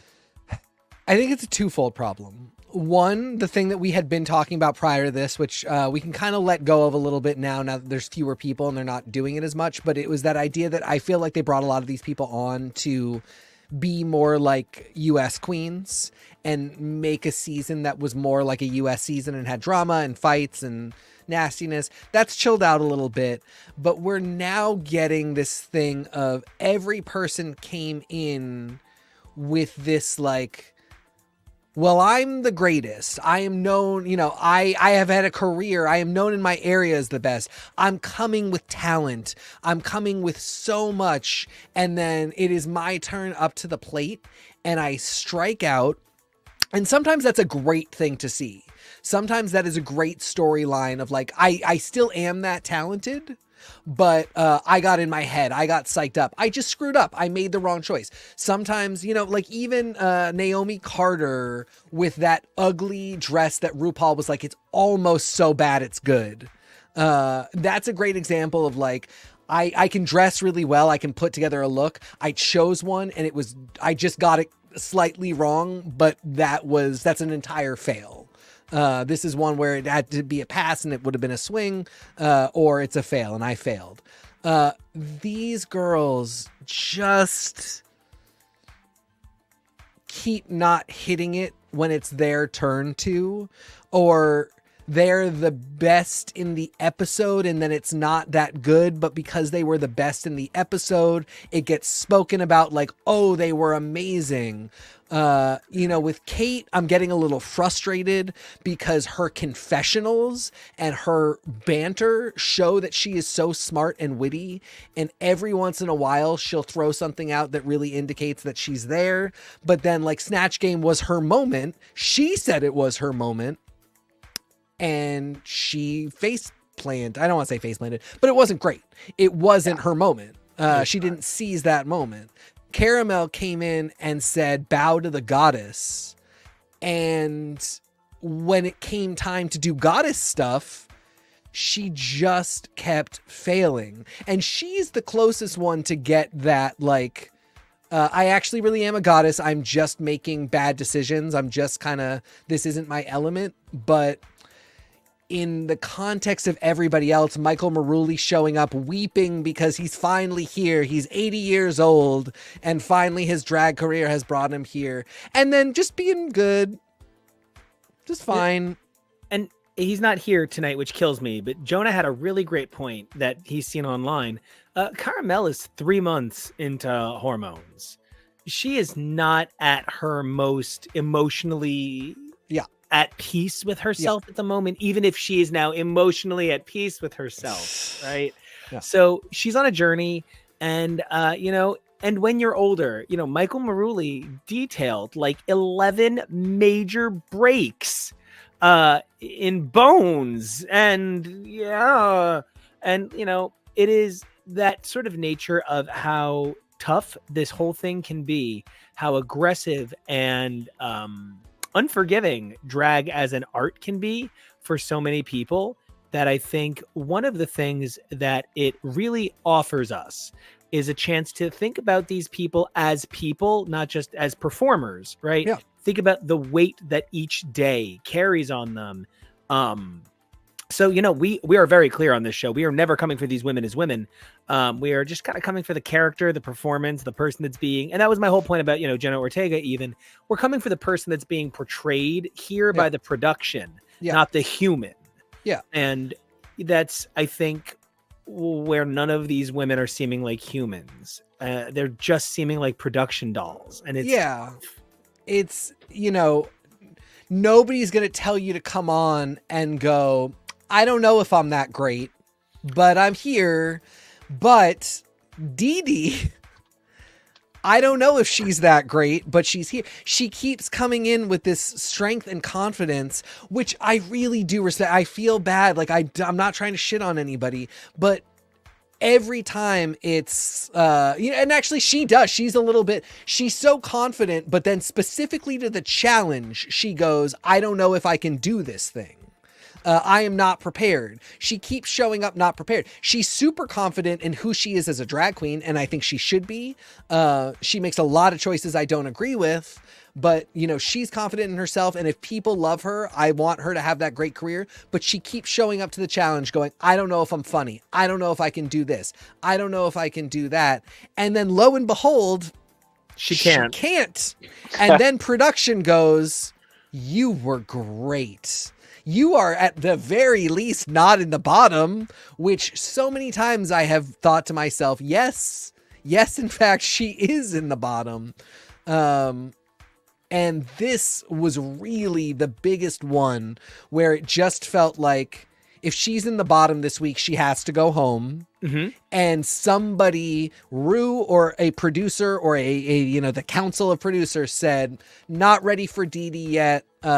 She's a popular character. We want her in the finale, whatever it is. Despite the fact that she was unprepared for this performance, it was not, they said they were unprepared. The show, I mean, I feel like the editors and the writers aren't talking and the editors are pissed, because they edit it like Michelle is having to say every line and, every stage direction to them. It is annoyed. Which is insanely unprofessional. It is annoying. Michelle is clearly annoyed. And then you get the final product and they kind of rank it towards them. They rank them all good, and they are simply not all good. And to that end, I want to really connect with something that we're talking about. Keva, would you mind zooming in on the two women all the way to the left on this image you have up for me? Kate and Dee Dee. Yeah, just all the way up. I know who you mean. This is one of those, the VCR doesn't zoom in things. Oh, no, totally. Okay. I never know. All the way on the left, you said? Yeah. The VCR. All right, this is... That's the best I can do for you. No, it's perfect. My biggest confusion about Dee Dee is sort of a... And I'm going to put this in some just go for it. Dee Dee looks like Johnny Rapid, but dressing like Divine. And I can't figure out why this fit little twink always wants to look like a chubby older woman. But, when his first thing when he walked in at 20 years old was, I'm a MILF. And then I look at Kate Butch, and I actually don't think Kate Butch next to her comes off like Kate Butch there at all. That's not Kate Butch. And then I make my way over to Tamara, and that can't possibly be Tamara because it's not just a thong. And so when I get all the way to the right, and I'm almost at the final image all the way to the right, I see Ginger. And I don't know what to make of this image of Ginger. She actually seems like a secretary from a 1980s office sitcom.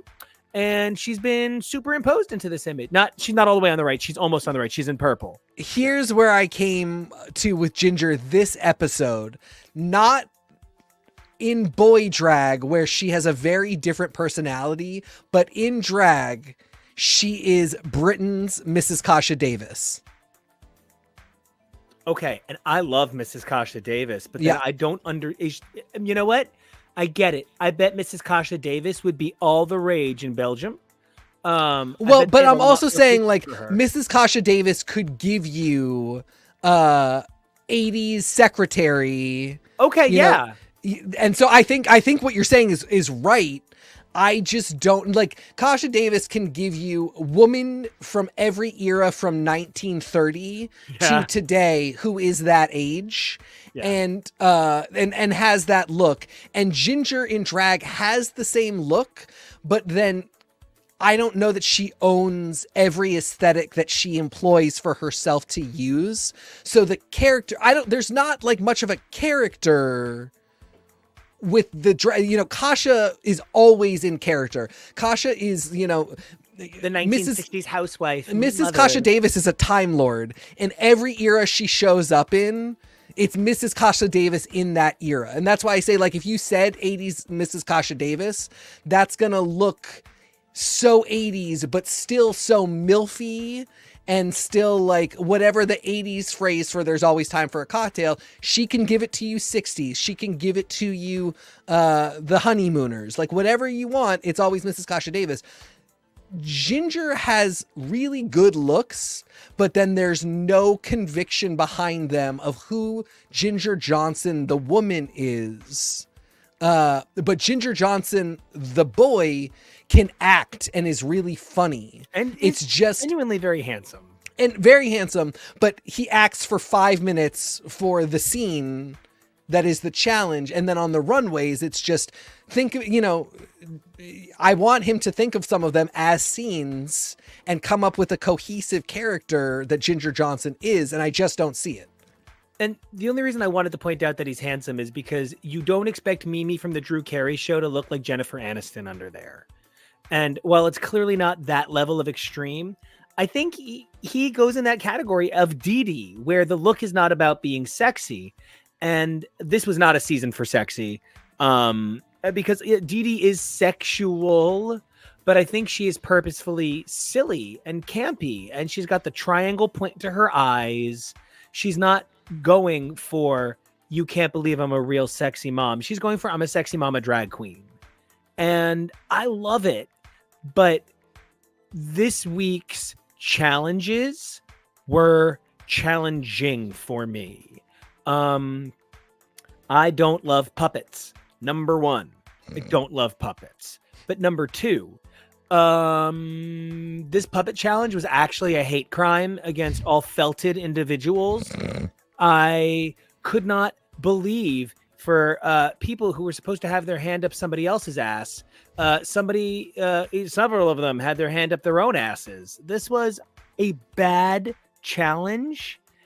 People got hurt, people got mean, and then the acting that followed was just as puppety, just as Punch and Judy, and definitely did not make me happy. Yep, that is pretty much where my head is at with it too. A surprise because they had a acceptable snatch game. Nobody was amazing, but nobody was terrible. And they had a good library challenge. Again, totally fine. Yeah. None like the Down Unders was difficult to watch. I folded in on myself like a dying star. It was tough. There have been some mains. I think even maybe 15 wasn't good this year. If not 14, definitely wasn't. The reading challenge has gotten increasingly bad. I think because a lot of very talented queens are still very inexperienced, but they were good at both of those. They were fine. Totally. I never cringed. I was just like, this isn't on, my sides aren't splitting. So I at least thought that this would not be a disaster. I will say we haven't done a puppet challenge in any franchise in a minute. So I would not be surprised if all of these girls were surprised, if they were taken by surprise. I would love to know the background on that. I don't think I've ever known, and this might just be a me not researching enough thing, if they, how much of a list they get of what the challenges are going to be ahead of time. We know they get the runways, and I believe sometimes they get challenges because they have to have specific looks for them, so they have some kind of idea. Minis, obviously, I could see being a total surprise, but like, my love, Caramel, the idea that you don't know how to talk to a made-up character that you have. No, this is the thing. When you say, I hate this group, none of them know each other, apparently. Like, what I took away from this was none of them have been paying attention to each other. Truly. Ginger was late. Yeah, exactly. Like, these ones have been together for a minute now. I get it if you don't know. God, I can't even remember the first one out was anymore. What was the season that we were just talking about a couple of weeks ago where they did the library, like the second episode, and we were like, no wonder this is awful. You don't know each other. This was just a foolish idea to do it right now. Yeah. But now this is how many queens have been eliminated, so how many weeks have they been here? 5 or 6, yeah. Yeah. How do you not know? Well, no, more than that, because they didn't send people home for 2 weeks. Yeah. There you but go. yeah, like, sure, nobody needs to know Alexis St. if they got an Alexis St. Pete puppet, they got nothing to say about that. She was here for 20 minutes. But boy, oh boy, do they really not seem to know a thing about each other, which just speaks to that idea. I think they do know each other very well. I think they have so little chemistry, they're not engaged. Yeah. Well, and I think that has to do with why this season's had so many misfires. You made a really beautiful point about how so many of these performers are saying, I'm going to come in and own it, and then not.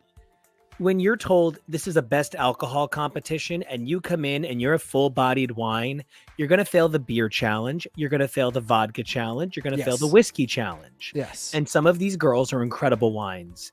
But I kind of think it takes a mixed drink to win RuPaul's Drag Race. And that's been a question about the show for a while. Yeah. And I think that's I think what the problem is. We're trying to get too much out of the formula. When these girls don't fit that formula, maybe we need more elements in the formula to Frankenstein together a better episode. I thought Kate winning was just, again, because she couldn't get to the finale without a win. Yeah. And she's an obvious finale contender. So we're going to lose Dee Dee or Michael. But I think Tamara, Kate, and Ginger are guarantees for the finale. And they needed to make it look okay. I think actually we could lose Kate. I think it could be Tamara, Michael, Dee Dee, and Ginger. Interesting. I think we should lose Dee Dee. Don't get me wrong. But the fact that we did not this week with effort is insane to me. Armor. I also love that 3 of the names that I'm hearing from you right now are Tamara, Ginger, and Kate, because I actually this season made an effort, and all of these little white X's count for I was saved from a lip sync, and the only 3 people, it seems, who have not lip synced are Tamara, Ginger, and Kate yet. So I will be curious to see if something happens next week to one of them, because it's like similar to how it's hard to let someone go to the finale without a win. It's sometimes hard to let someone go to the finale on a show like this without having ever lip sync. So even if they artificially engineer a way to get someone to the bottom, like they do sometimes. Well, or I wish they would do Lollapalooza. Yeah, because that's how we saw Sasha lip sync. And and I think Anitra too. I don't think it was Anitra ever. Anyway, well, no one's in Anitra lip sync right now. And we only have 5 left, so it's prime. I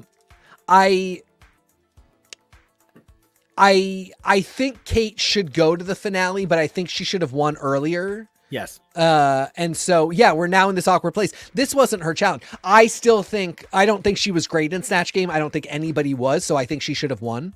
But I don't think Ginger should have won. So whatever. But the thing that I will say for Kate kind of speaks to your point, and she's the one that I want to take to task the most for it. Cause Kate came in knowing she was funny, being funny. She's kind of failed. It kind of felt like things haven't lined up.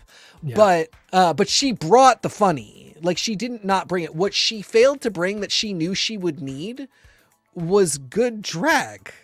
And she clearly knew she would need it because she had it this week. But and she kept making apologies for her wardrobe. Yeah, she busted it out at a dire moment, and I'm glad she did. I'm glad, but it's almost like people fell in love with Jinx Monsoon because ultimately what she said was, this is the best I can do. I like it a lot and I think it's something, but I get that it's not fashion the way that Roxy and Detox are. And I'm so talented. I hope you'll keep me. But yeah, I did not come in high fashion. I don't have anything high fashion. Kate, 10 years later, knows that you need it, brought it, but did not bring it for every week. And I think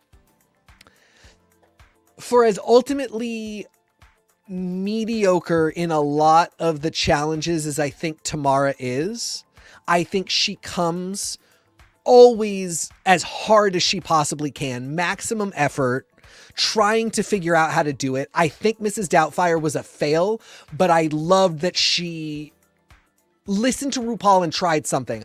I would have gone with a different character that was Southern, but she said, I'm going to do Mrs. Doubtfire. So that's a strategy. I didn't love it, but I really appreciated that she tried a strategy. She brought her whole personality to the challenge this week. To me, it wasn't funny, but she was as prepared as she could be. It was Dee Dee that was really unprepared.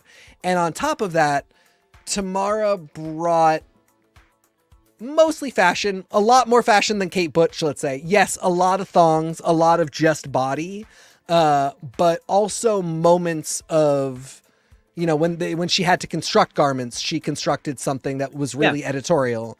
And so, Tamara to me right now is the front runner, and the one who is clearly showing that she has all of the elements.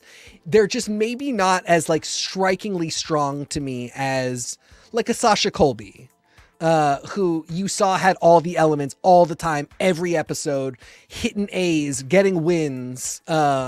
Tamara is really great, but the confidence and the capability tell me that some of her B's and C's could be A's if she were kind of in a different place. I see it. I think I need to see how the finale goes, and then I want to take a look back, because I think for me, her B's are too B to win. I don't think you can win if you've never had an A from me. And I think so many of her runways are literally just a bra and panties. And this was one of the worst looks I've ever seen go down a runway this week. And they said it was the best thing all night. They said that was better than Kate's. And they literally said it was the best thing. Yikes. I think some of the edit is so all over the place. Yeah. But, that's what happens as we get closer to the finale. And, we've just got two episodes left, I think. And then it's here. It's going to be the end of UK. And then we're going to have to hear what new English thing is ready to go. I know Canada's coming. New season of... I think Canada's next for us. Yeah. We are probably... Well, no. I mean, by the time Canada finishes, we actually might be ready for... I was going to say... the next All-Stars, American All-Stars. That was right before. No. Yeah. Well, yeah, the next American season usually comes in January or February. Sometimes between January and March. I guess maybe we'll be looking at a weird one that I'm not I would love for us to live cover an obscure one. So I guess we'll see what comes out next, but yeah. Well, I'm currently keeping my fingers crossed for Drag Race Narnia. I would love to see them do something really out there. Welcome. I'm Aslan. No, all these cunts would want to be Jadis. It'd be Night of 1,000 Madonnas, but everybody's Jadis. Nothing really matters. Yeah. So, no, you would get a weird Aslan, and you would definitely get a weird Mr. Tumnus. You get a Mrs. Tumnus. Yup. You get somebody doing the wardrobe, played by Joanne Worley. So, all right. I got confused. Sorry. wrong beast, I guess. So I'm gonna wrap this up. Yeah, we're done. Get us out of here. We're done. So all right, we've had an amazing time. We have more amazing stuff coming. Wednesday we have comics. Saturday we have a super cool Thanksgiving themed episode. Sunday more TV just for all of you. And we think you guys are the best. So Kello, producer with the most, where can everybody find you on the interwebs? You can always find me puttering about. Not really, but attemptedly at Kevo Really. That's KEVOREALLY. Teak, what about you? You can find me at TK Elemental. Nico, how about you? You guys can find me being super grateful for our amazing fans like Tasty Cake hanging in on all of these awesome broadcasts, making them even better just by being there. You can also find me at Nico Action. It's NICOACTION. And of course, you can check out my music at soundcloud.com/my name, Nico J. Vasillo, but I'll probably switch that over to Nico Action in the pretty immediate. But until next time, 3 things. Number 1, stay safe. Number 2, be brave. Number 3, evolve daily. And if you do those 3 things, we'll see you next time.